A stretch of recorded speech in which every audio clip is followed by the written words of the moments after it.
Good afternoon, good morning, good evening, depending on when you're listening to our wonderful podcast. This is the Fractional Edge, where we actually put workforce planning and fractional executives together so that your company gets the competitive edge that it really needs to take advantage of these fractional leaders who have years of experience to help move your company forward. Welcome to the Fractional Edge, the turbocharged podcast that's your one-way ticket to unlocking the full potential of your workforce planning. I'm your host, Carol Fraser, a workforce planning whiz, fractional chief human resources officer, and a CEO who's been around the block and probably tripped over a few HR manuals along the way. With over 4 successful ventures under my belt, I've mastered the art of navigating the challenges faced by small and medium-sized businesses like yours. Get ready to dive deep into the exhilarating world of fractional executive staffing strategies, where every twist and turn is designed to turbocharge your business success and leave you ready to supercharge your company. From hilarious success stories to side-splitting strategies, we've got the inside scoop to optimize your business and keep you grinning from ear to ear. Let's rev up those engines and dive headfirst into the fast lane of business brilliance. Today, I have a guest co-host, Mr. Neel Singh, and he will tell you a little bit about himself in just a minute. And I also have our primary guest for today, which is Kevin Robinson. He is the founder of Creative Department. Kevin, can you go ahead and introduce yourself and what your company does? Sure. Kevin Robinson. I'm the founder of Creative Department. And Creative Department is essentially a way to hire fractional high-level creatives via a monthly subscription. Very nice. And how long has this been happening now? This is such a new thing, this whole fractional thing. And what you've kind of done is you've created a coalition, if you will, of fractional creative leaders. Is that correct? That is correct. Created it and still creating it. It's a very much a living organism, and it'll always be being built, and we're constantly bringing new creatives and creative support into the fold. And it's very new. Did a soft launch about 2.5 months ago.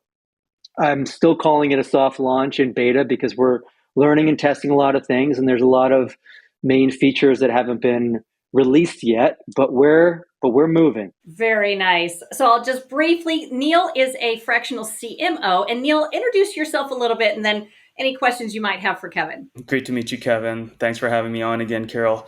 I am a fractional CMO currently, and I'm also a fractional CSO, Chief Strategy Officer, not Chief Security Officer. So I always write it out because I can get that confused.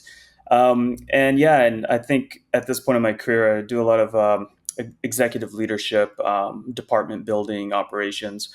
I work closely with the CEOs of these companies. So inadvertent advisor as well. And I do have a consultancy called Tropoli where I've got a couple partners, and that's more project-based work, and it's around positioning, strategy, branding, and marketing programs, essentially. Kevin, I would love to learn a little bit more about the creative department. It's a two-sided marketplace. You have to get the talent, and then you also need to get the clients for those talent. So why don't you tell us a little bit about some of the challenges of kind of balancing both of those? Yeah, I mean, you hit the nail on the head. It's a two-sided marketplace, and it's very challenging. And getting the weighting right is going to frankly take some time. I have my theories on who is the most valuable and needed within certain organizations, and I'm starting there. However, I want the market to determine of who exactly we need within creative department. So as we're building it, and because we're at the beginning, as we're talking to more CMOs, ECDs, founders, owners, whoever, we're learning what's needed, and then we're building for that. But it's for sure challenging, and I think it's going to be challenging for a while to really get that full balance right, because the goal is not to build a massive marketplace. The goal is to build a very small group of individuals who can team up and pair together. And I want them to be getting 2, 3, 4, 5 clients through us, not have 1,000 people or thousands of people and have most of them not working. So when I'm vetting and thinking about who is going to be on the platform, one of the things I'm trying to identify is, can you take on multiple clients? Are you is your skill set in that capacity or not? I want to help them build their business. And the types of clients that you are prospecting, what kind of industries, size, specialties are you looking to help supply the creative department? Yeah, it's an interesting question. And I wish I had a really clear answer for you to show that we're really smart and on the ball. But the truth is that right now we're in a bit of a discovery phase and trying to find what is the proper product market fit.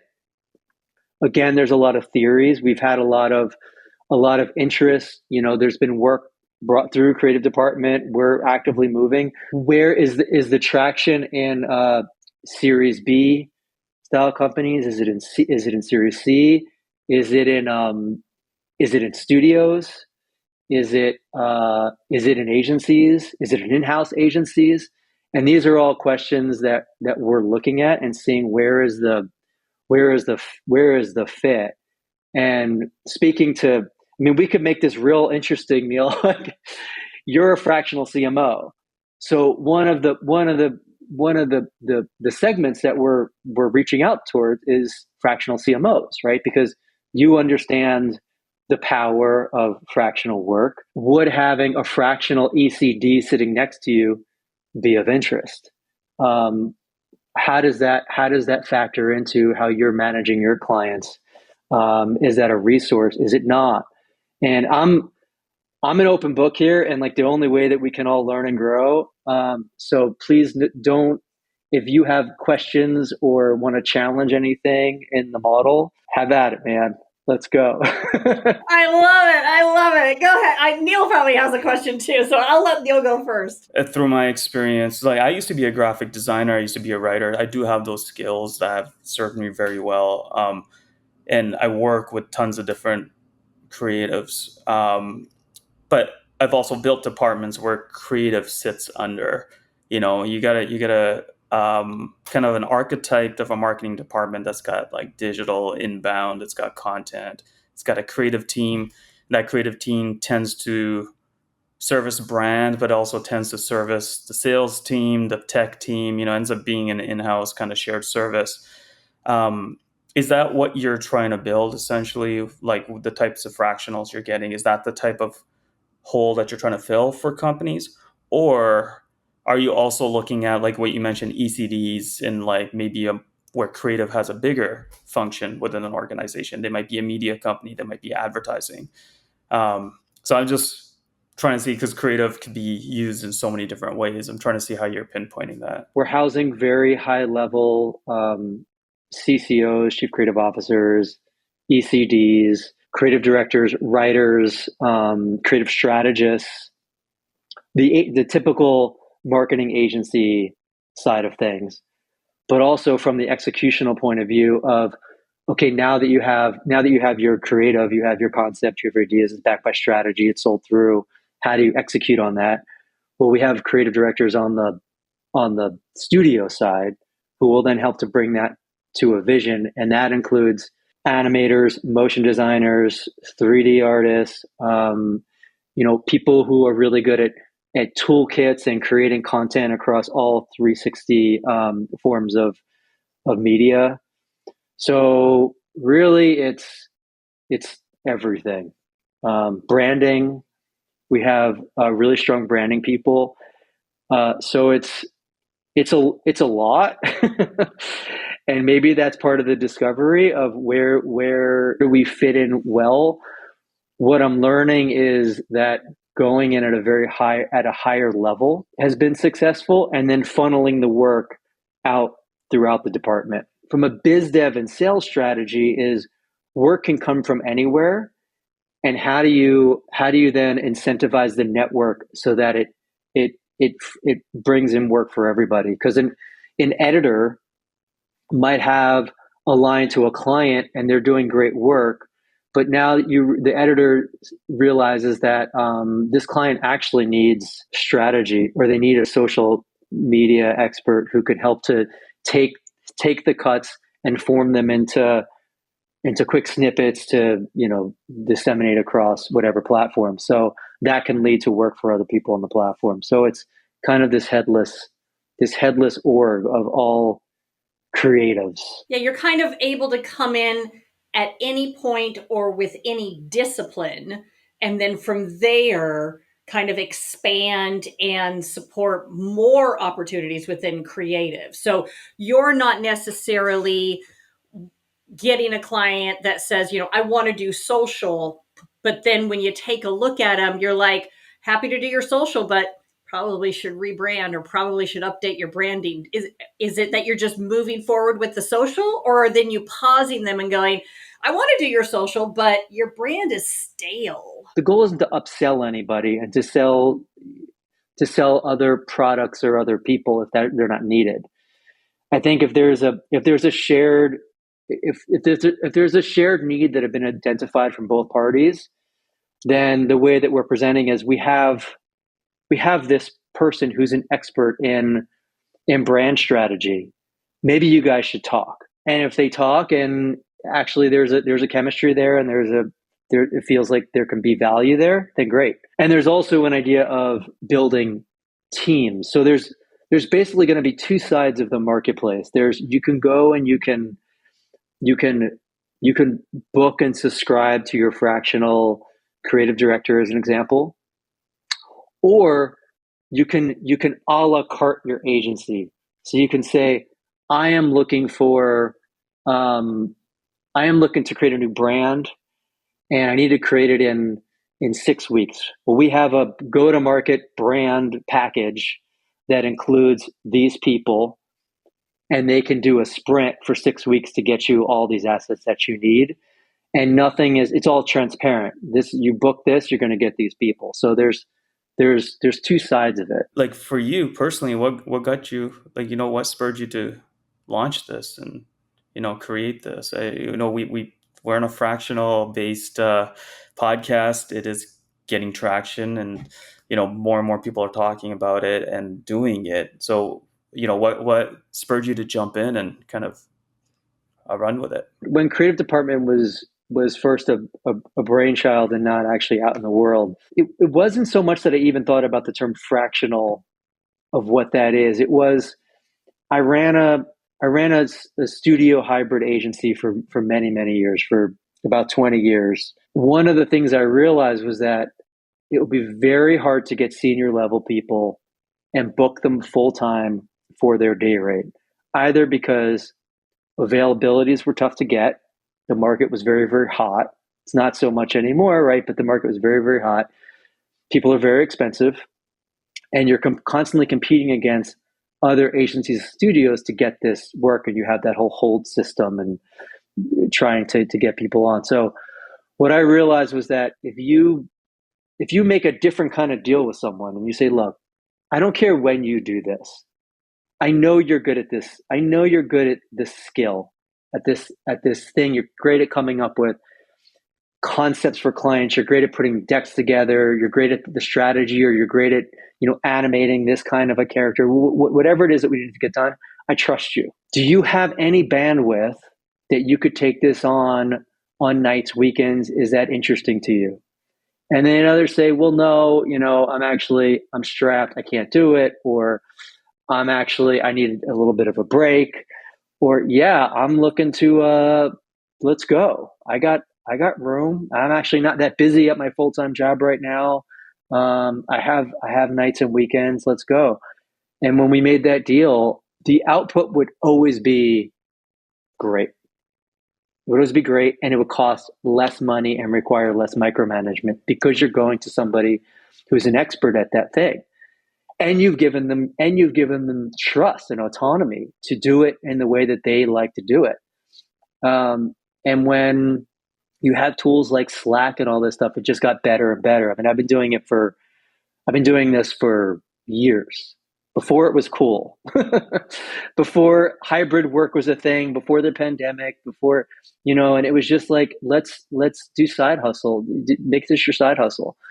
And then now with the whole fractional thing, it's like, well, now, okay, there's a mindset around this. There's a certain structure that's happening, whether it's official or unofficial. I think it could be for more than just executive level. I think anybody who's an expert that costs a lot of money, that is fast and good and can provide outsized value in a short amount of time can be fractional. We've seen them come in based on different disciplines within marketing, obviously, different disciplines within human resources. I've seen it come in even with, things like these now fractional leaders. Instead of hiring a GC or a firm, you get somebody who's more proactive and actually interested in whether or not your business does well. You've kind of talked about it. Your leadership style is what is making your company successful. Your leadership style of trust and, really empowering whoever it is that is working with you. Those are some skills that, founders sometimes have a struggle with, because it's their baby, it's their idea. It's, they want to be able to touch and hold and feel what it is that they've started. You are very much I trust you. Your product is fantastic. I know you can get it done faster than if I were to hire somebody and train them up, which is a perfect reason why we are pushing fractionals as the opportunity. Did you always have this leadership style, even when you were working in corporate? Well, I was never working in corporate. I've had my own business for I think I only had a full-time job properly for about a year and a half. Okay, gotcha. I was very much a micromanager. I was very much a creative that had to see my idea through. I, for a long time thought I was the smartest person in the room. No, I was I was not a leader for a very long time. I think I was just passionate and caring, but I don't think I developed that real trust muscle until later in life. Yeah, was there a catalyst? Burnout. I mean, when you're trying to do too much and you're trying to own everything, and you get to a point that you're literally sleeping in the office and you think that you can do it better than everyone else. You're not saying that out loud, but that's how it is in your head. And you get to a point that I burnt out and I cannot function anymore. I couldn't function. I couldn't, my brain was not working in the same way. I got very, very tired. Things in my personal life were falling apart. And I thought it was a saying that meant you were tired. And I realized when I was in it, no, it's an actual physiological problem that happens, that hits your nervous system and you burn out. And when it came to that point, I honestly had I had no other decision than to start trusting other people, because I wasn't very good in that moment. And it took me a while to get back. And when I got back to my regular self, I realized this is a much better way to run a business, to work for your clients, to work for the people who supposedly work for you. I mean, really, there should be a level playing field within any organization that wants to do great work. And you have to at least have the ability to listen and appreciate and empathize. I don't like the idea of a flat organization that everyone's opinion has equal weight. I think there has to be some form of a hierarchy, but I think that there is a way to have everyone be heard and to learn from each other. If that creative or a piece of that creative ends up in the final product, awesome. If not, that's fine, as long as everyone's learned throughout the process. So it's kind of a weird balancing act of how to do that. But I think more people know how to do it than are often given credit for when you're talking about creative minds. Part of it can happen in a closed room from a very brilliant mind. but a large majority of it happens from collaboration. You brought up well, I mean, we're talking a lot about trust here, and building it on both sides, because we've been through it, we've seen it. You have the designer, the writer, the stakeholders not listening to me. They want blue instead of red, or something almost trivial, right? And then you hear from the stakeholder, well, they're not getting our mission, they're not getting our objectives, so I have to tell them what to do.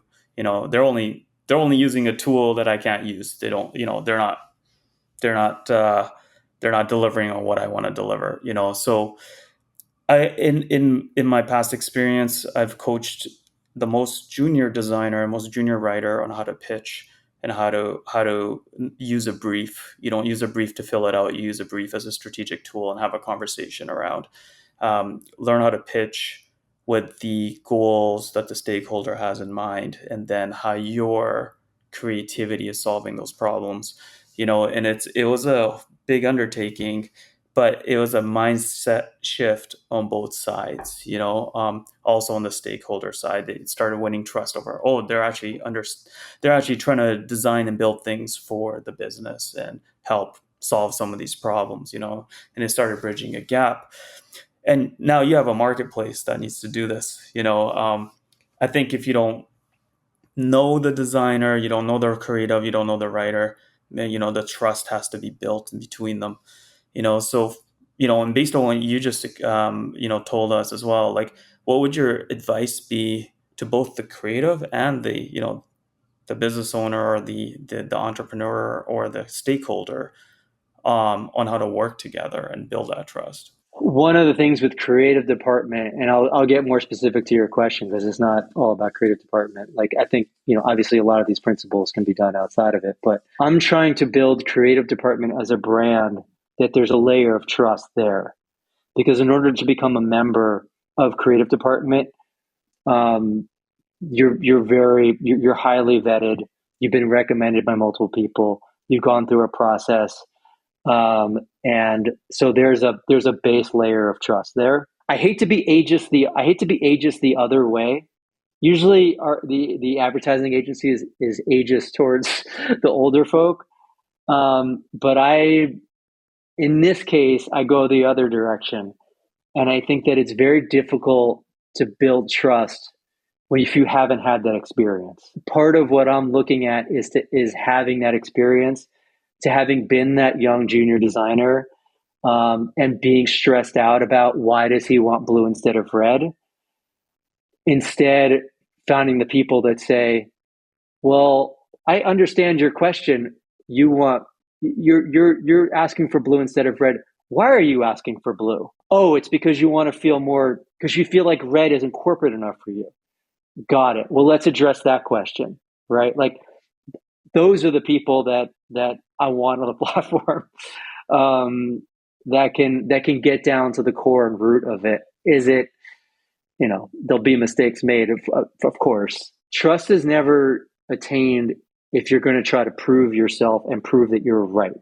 Trust is attained when you're listening to whoever is commenting, providing feedback, whether it's critical, or harsh or not, of why are you giving this feedback? What is the root cause? And asking questions, enough questions that you kind of both go, oh yeah, well, wait a second. Right? Like, let's figure this out together. I think that's when trust starts to form. Kevin, you've said so many jewels. Yeah, I mean, I'm like, these are like, I've wrote them all down over here. One of the first ones that I just want the listeners to kind of remember, Kevin, you talked about the reason why you changed your leadership style was because you had the burnout. With our audience being small and medium-sized businesses and CEOs, founders, VCs, PE firms, this is the solution is to work with an organization that has experienced fractional creatives so you don't have to get burned out. And I think that how you said this and how it personally impacted you and changed the way that you addressed how you were going to run your business is a great message to send to the listeners, which is the reason this podcast exists is because there are people like you. There are companies like yours so that you don't have to burn yourself out. You don't have to be Kevin all over again. Kevin's happy to help you not burn out. And he's got a staff of people who are experienced, have been there, done that, who are curious and are going to make sure that the burnout even stays away in the future. So I just want to call back that portion of what you said because I thought it was brilliant. I'm saying a lot because I'm trying to also ingrain in my mind is a lot of times it's who, not how. And you might be trying to answer a very difficult question of how do I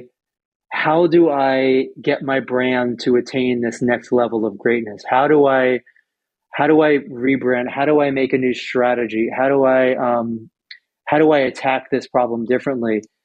And you might just need to say, who do I need who can help me to figure this out?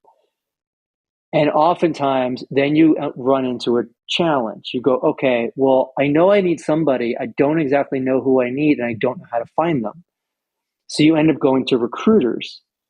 And recruiters, they have their place, but they're very expensive.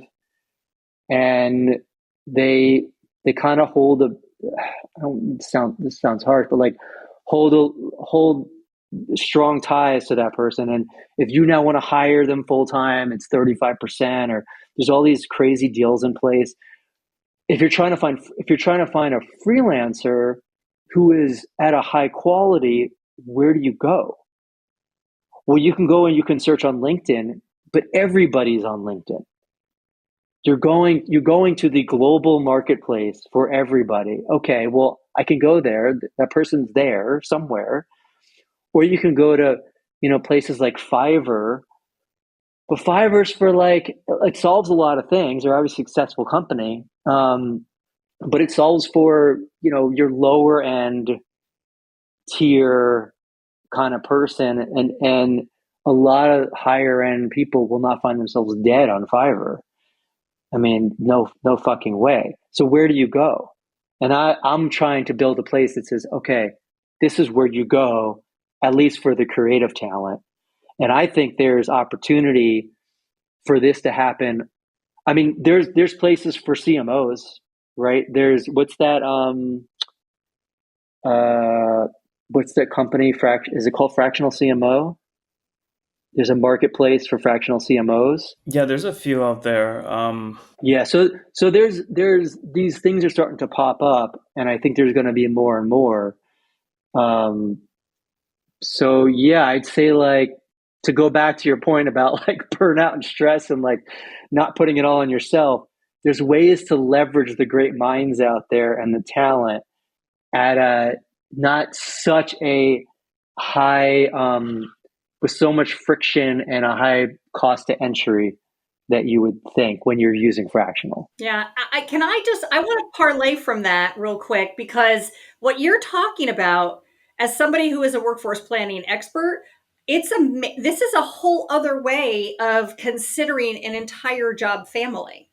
So this is, because you might have multiple products, you might have multiple brands, you might have multiple strategies, and each one of them needs their own creative. It's all too often, myself having worked on the agency side in human resources, that was one of the hardest job families to create any form of consistency for job architecture because not everybody, in fact, more often than not, they did not want to go up the ladders, right? Creatives love their own individual magic and they love what they bring to the table. And not everybody wants to be a manager. Not everybody wants to be cross-trained and not everybody. So when you think about workforce planning, and if I was a small business or medium-sized business, I'm $10 million and I'm like, I could hire an agency. We all know that's super expensive, and then you really don't have any control over it. Or I could really work with this marketplace in your company where I can almost have a fluid job architecture, a fluid workforce plan so that it's meeting the needs consistently. And then me as a small business owner, I'm not hiring, firing a bunch of people, but rather I'm getting what I need when I need it. And then to the extent that my business grows and someone does want to move into leadership, maybe that's even something that as the marketplace grows, you're like, oh, well, you should probably have a leader in-house who's going to manage all of these other creatives.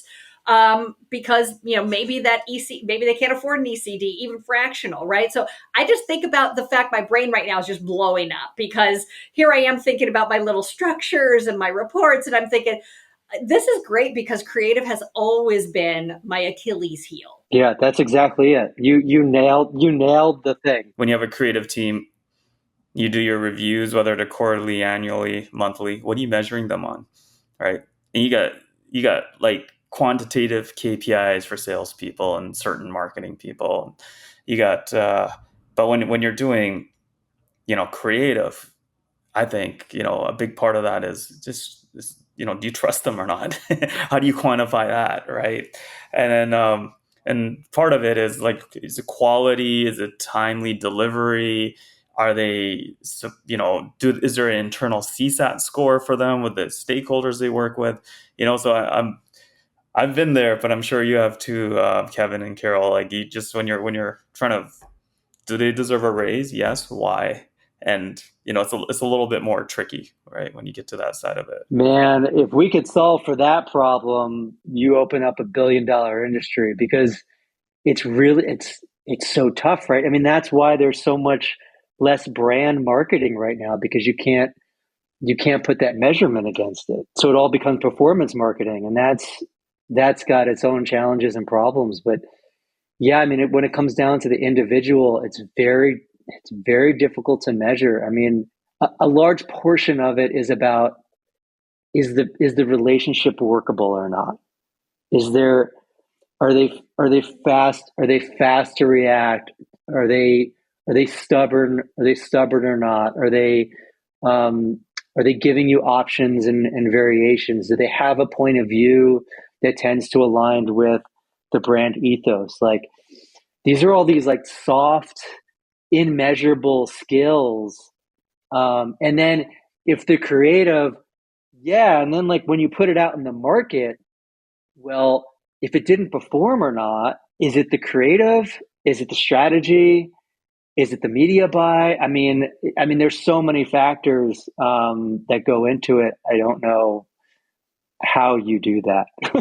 I think another lens on it is like, what happens if you were to remove the creative from your team? Who doesn't get supported? Does do the sales guys get their pitch decks? The website go under, right? So what happens if you remove them? Well, then you can find a lot of issues, right? So that would be a really good spot, like good ad for creative department of what happens when you don't have creatives in your organization. It's pretty stark. It's pretty bleak. We know that. You might not be able to say, hey, this creative launched us into the stratosphere, but without it, what do you have? You have a gray room. well, I just want to bring up, a hot topic, generative AI. Where does that, from your own experience, and also both sides of the marketplace, there it's, if you do remove the creative, can you fill their spot with a generative AI tool that somebody non-creative can run? There's a lot of questions here, but what are your thoughts here?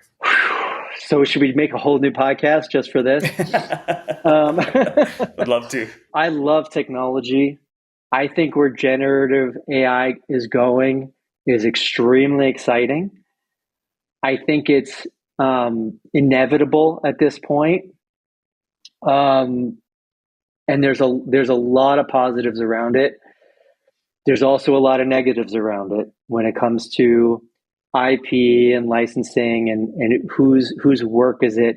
And those are very, very complicated topics that I think relate down to like how a model is trained, and almost down to your definition of morality. The way this world works, the way this country works, the way all countries work is it's going to boil down to not morality. It's going to boil down to the legality of it. And what I'm seeing on the field is that most brands and companies don't want to touch generative AI because they don't want to put themselves out there to be liable for whatever could potentially happen, whether it's in the eye of the consumer or whether it's in the eye of the law. So right now there seems to be a moratorium happening on actual like paid for brand creative on generative. Once that gets clarified, and it will get clarified because there's too much money at stake, something's going to happen, and there's going to be a light switch moment, and it's either going to go on or off. I think it's going to go on. I think the light switch is going to go on because the amount of money that's going to be saved from corporations by using this technology is just too great.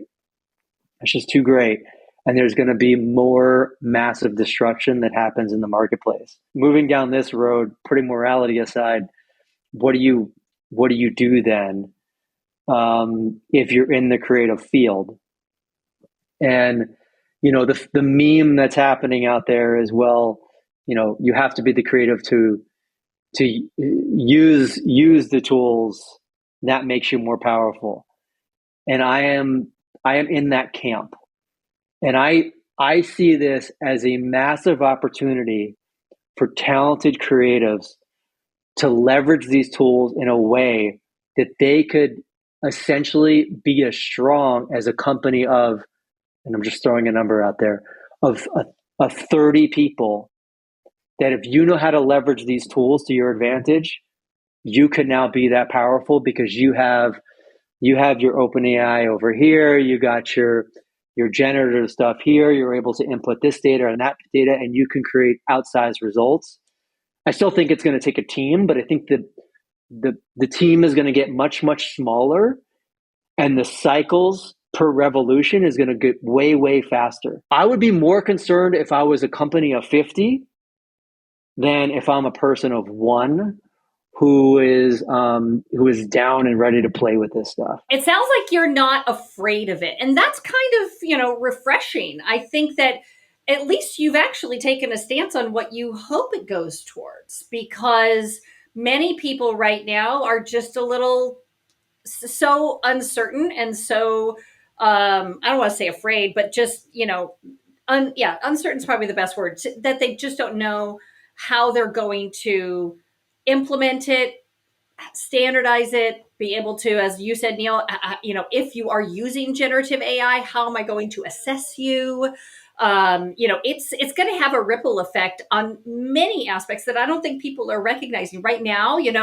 I think every entrepreneur, solopreneur is like, it's gotten rid of the blank page problem, right? And that's great, but there is going to be so many other facets that it's going to touch that I don't think people have thought more broadly, other than it's going to take somebody's job away or make somebody's job easier. It hasn't even thought about how that impacts performance on every level, the company level, the individual level, the competitive level. Like, I don't know that it's really thought that, because if we're all gonna, I fear we're getting to some, futuristic state where we're all wearing the same clothing. We're all the brands look exactly the same. Like, I think generative AI is just going to constantly like water down and standardize everything, and then we lose all the creativity. That's my stupid dystopian world.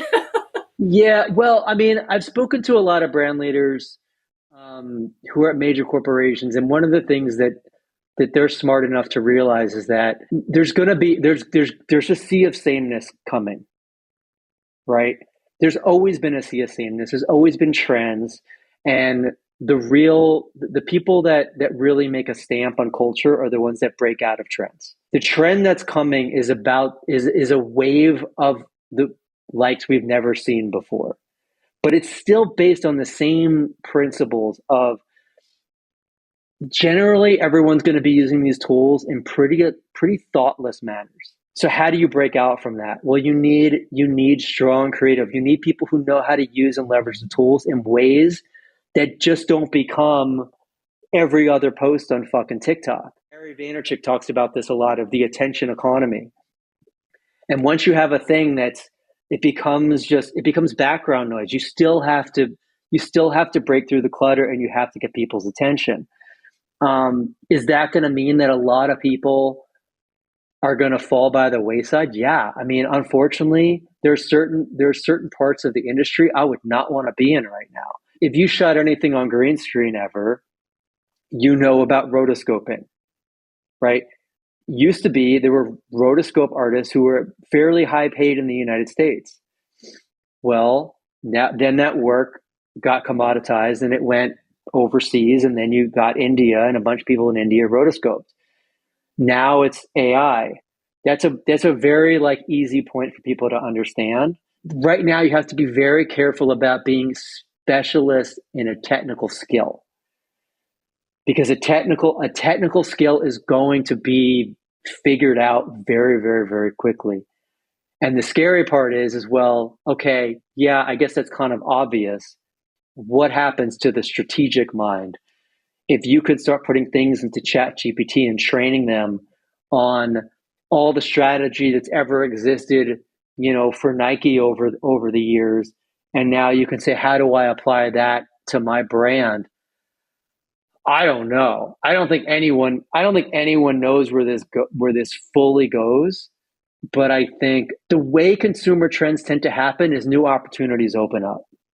Well, it can now, okay, it solved that thing, but it can't quite solve for this thing. And now are we leading into the metaverse, and it hasn't caught up to that? Maybe. Is it leading into now people get just tired of technology and they want to be outdoors more and in community? Does AI have a place there? I don't know. There just tends to other opportunities tend to sprout up, and we just have to be open-minded about it. Would be my take. I think we're kind of aligned here. I again, this can go on for hours, so I'll cut my opinions short here. But I agree. If I'm a business and we're implemented generative AI, how do I compete against another company that has implemented generative AI throughout their whole organization? It's the company that has the creatives running it. It's going to win because you still need the thinking, you still need the fresh ideas. AI to this point is still just inputs. It's human inputs, it's data inputs. So you're right. It's going to be a sea of shit out there, a sea of sameness. It's all going to have that, epic looking mid-journey graphic, or there's all going to be it's stock photos on crack, right? And so you're going to see a differentiation of crafted brand stories and brand telling with a creative behind it, with a thoughtful leader that's using these tools in a very thoughtful way, versus just generate 4 images, let's pick one and let's throw it out there, right? So it still requires some craftsmanship. If AI starts doing the inputs, yes, yeah. And each company still owns its own data. It should have its own proprietary data because AI is useless without it, right? So to your point, Carol, it seems to be a binary thinking of I love this, it's going to change the world, versus this is going to kill my jobs. But there's still market forces at play here.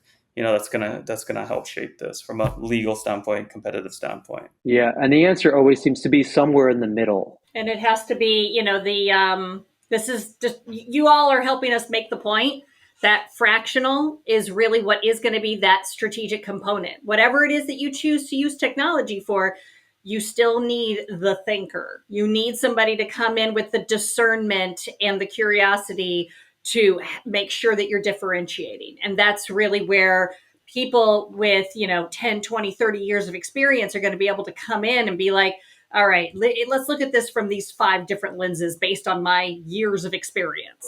I think fractional is a good complement to AI, because when you think about AI, you can talk about specific tools like Midjourney, Stable Diffusion, OpenAI, ChatGPT, right?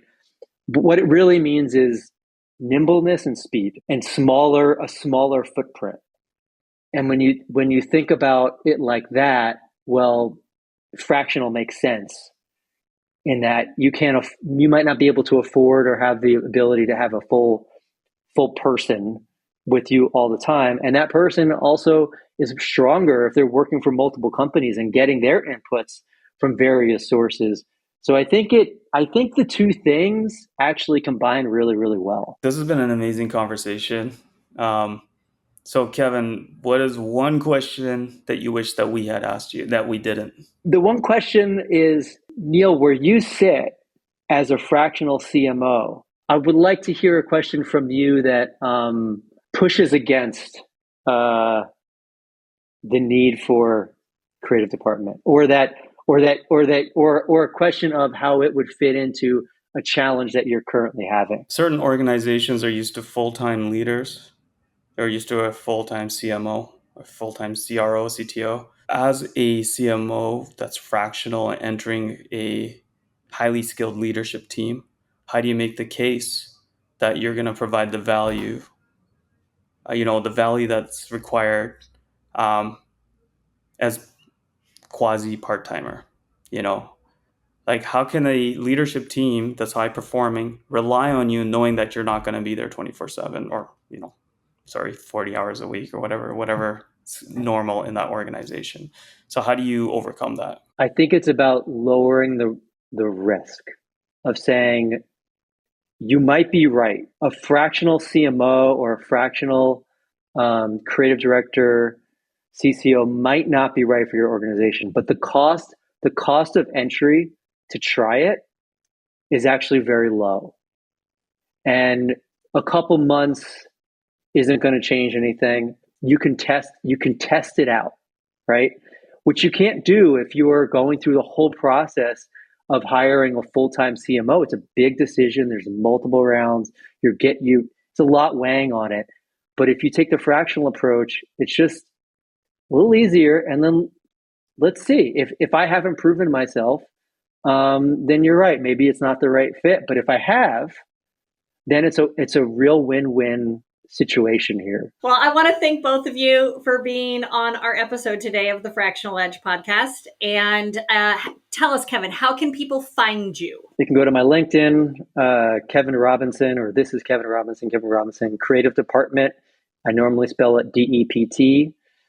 So they can go to Creative Department, creative-dept.co, creativedepartment.co, and check it out. Hit me up with any questions. Neel, thank you so much for co-hosting with me today. Kevin, thank you so much for being our guest. And for all of our listeners, be sure to subscribe, follow us on our social media, make sure that you have subscribed to our newsletter as well, and we will see you on the next episode. Have a great day, everyone. Thank you for joining us for today's episode of the Fractional Edge podcast. We hope you had as much fun as we did in unraveling the mysteries of workforce planning and fractional executives. If you're feeling pumped to unleash your competitive edge, don't forget to hit that like button, share with your fellow trailblazers, and subscribe to ensure you never miss out on our electrifying episodes. If you want to dive deeper into the wisdom shared on today's podcast, head over to our website, thefractionaledge.com, where we can help you connect with guests, explore exciting collaboration opportunities, and subscribe to our newsletter. Until next time, keep your business soaring, take care, stay inspired, and we'll see you on our next podcast.